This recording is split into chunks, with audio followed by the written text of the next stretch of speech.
Assalamualaikum warahmatullahi wabarakatuh.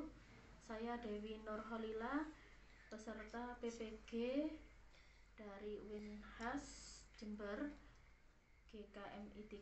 Kali ini saya akan menerangkan kegiatan belajar 2, yakni perkembangan kognitif peserta didik.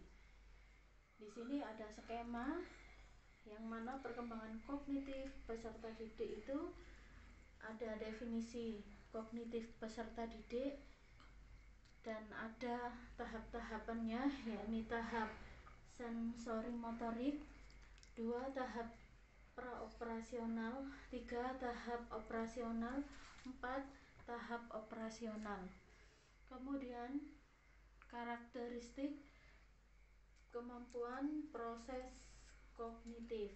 Di sini ada persepsi, memori, dan atensi. Kemudian komponen keterampilan kognitif peserta didik ada metakognitif, strategi kognitif, gaya kognitif, pemikiran kritis. Dilanjutkan faktor yang mempengaruhi perkembangan kognitif peserta didik. Ada faktor hereditas, ada faktor lingkungan, faktor kematangan tiap organ, fisik atau psikis, faktor keterbukaan. Kemudian implikasi perkembangan kognitif peserta didik dalam pembelajaran, strategi guru mengembangkan proses kognitif peserta didik.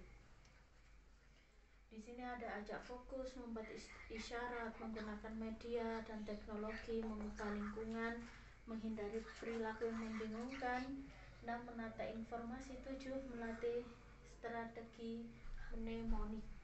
Kemudian yang terakhir adalah menggunakan HOTS sebagai perkembangan kognitif peserta didik.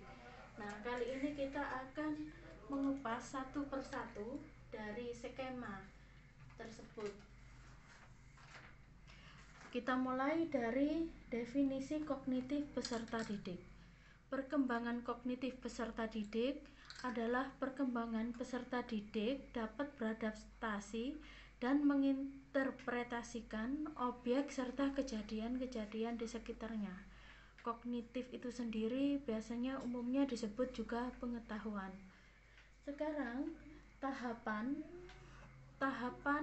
perkembangan kognitif yang dibagi menjadi 4, yakni yang pertama adalah tahap sensori motorik yang merupakan usia dari 0 sampai 2 tahun. Pada masa ini kemampuan anak terbatas pada gerak refleks, bahasa awal, dan ruang waktu sekarang saja.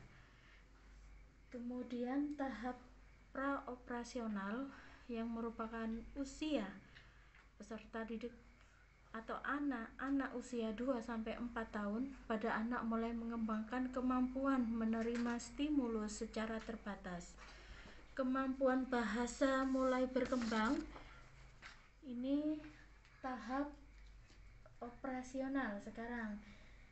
Mulai 7 sampai 11 tahun. Anak sudah mampu menyelesaikan tugas-tugas, menggabungkan, memisahkan, menyusun, menderetkan, melipat, dan membagi-bagi. Kemudian tahap operasional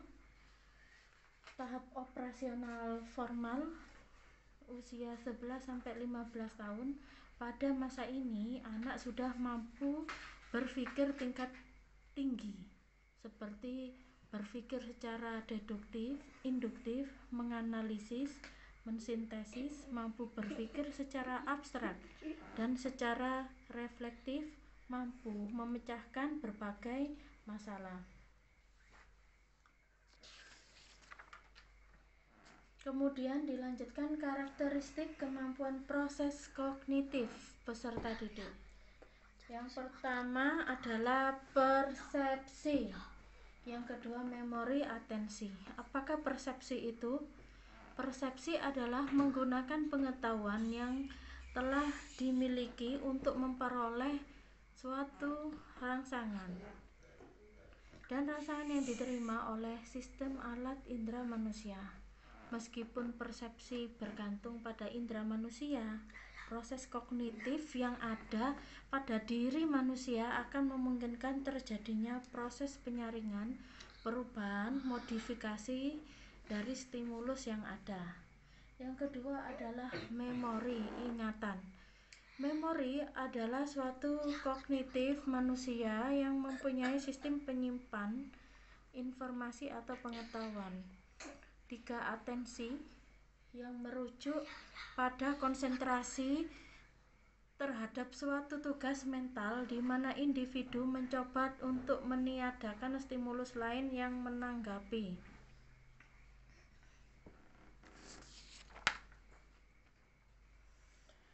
Kemudian komponen keterampilan kognitif peserta didik. Yang pertama adalah metakognitif.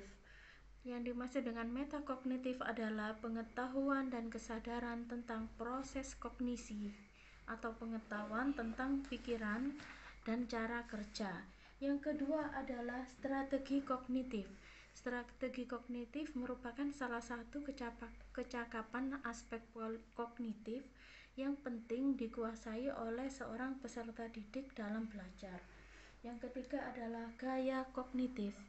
Gaya kognitif adalah karakteristik individu dalam penggunaan fungsi kognitif, berpikir, mengingat, memecahkan masalah, membuat suatu keputusan, mengorganisir, memproses informasi, dan seterusnya, yang bersifat konsisten dan berlangsung lama. Kemudian yang terakhir, pemikiran kritis. Pemikiran kritis merupakan kemampuan untuk berpikir secara logis, reflektif, produktif yang diaplikasikan dalam menilai situasi untuk membuat pertimbangan dan suatu keputusan yang baik. Berikutnya adalah faktor yang mempengaruhi perkembangan kognitif peserta didik. Yang pertama ada faktor hereditas. Sifat-sifat yang menentukan daya kerja intelektualnya, yakni faktor lingkungan. Faktor lingkungan, ada 2 faktor lingkungan yang sangat besar peranannya bagi peserta didik. Yang pertama adalah keluarga, dari rumahnya, keluarga, dan dari pendidikan formalnya adalah sekolah atau TPQ jika dia ke TPQ. Yang kedua adalah faktor lingkungan. Terdapat 2 faktor lingkungan yang sangat besar peranannya, yakni keluarga dan sekolah yang seperti dijelaskan pada bagian sebelumnya. Sekarang implikasi perkembangan kognitif peserta didik dalam pembelajaran. Strateginya adalah ajak fokus. Ajak fokus maksudnya ajak peserta didik memfokuskan perhatian dan meminimalkan gangguan. Contohnya dari gangguan negatif gadget. Nah, itu diajak fokus untuk hal-hal seperti belajar atau melakukan sesuatu yang positif. Yang nomor 2 adalah membuat isyarat. Maksudnya peserta didik membuat isyarat atau petunjuk sendiri, memahami suatu kalimat yang perlu mereka perhatikan, seperti baik, mari kita diskusikan, dan lain-lain. Kemudian menggunakan media dan teknologi secara efektif sebagai pembelajaran di kelas. Fokuskan pembelajaran sehingga membuat proses pembelajaran lebih menyenangkan. Yang keempat, ubah lingkungan fisik dengan mengubah tata ruang, model tempat duduk, atau berpindah setting ruangan sehingga ada suasana baru yang memotivasi peserta didik. Yang nomor 5, hindari perilaku yang membingungkan dan mendorong peserta didik untuk mengingat materi pelajaran yang lebih mendalam. Kemudian bantu peserta didik menata informasi yang dimasukkan ke dalam memori. Latih peserta didik menggunakan mnemonik. Sedangkan upaya yang dapat dilakukan guru dalam mengembangkan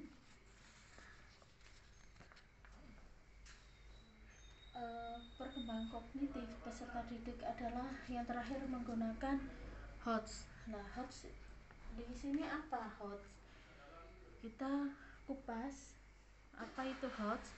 HOTS sendiri merupakan bagian dari ranah kognitif yang ada dalam taksonomi Bloom dan bertujuan untuk mengasah keterampilan mental seputar pengetahuan ranah kognitif.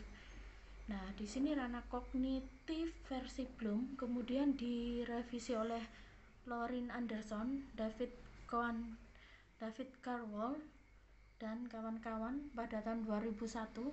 Urutannya diubah menjadi 6, yakni mengingat, remembering, memahami, understanding, mengaplikasikan, applying, menganalisis, analyzing, mengevaluasi atau evaluating, mencipta, creating. Tingkatan 1 hingga ketiga dikatakan kemampuan berpikir tingkat rendah atau LOTS, sedangkan tingkat 4 sampai 6 menganalisis, mengevaluasi, mencipta, ini adalah yang dimaksud dengan HOTS, berpikir tingkat tinggi. Apa sih tujuan HOTS? Tujuan HOTS adalah, pengertian HOTS adalah soal HOTS adalah satu soal yang merupakan cara untuk menguji apakah seorang bisa menganalisis, membandingkan, menghitung, dan sebagainya. Jadi memang diperlukan kemampuan yang tidak biasa, bukan hanya sekedar mengingat dan menghafal saja. Demikianlah tadi keterangan saya tentang kegiatan belajar 2, perkembangan kognitif peserta didik. Apabila ada kekurangan, mohon maaf. Wassalamualaikum warahmatullahi wabarakatuh.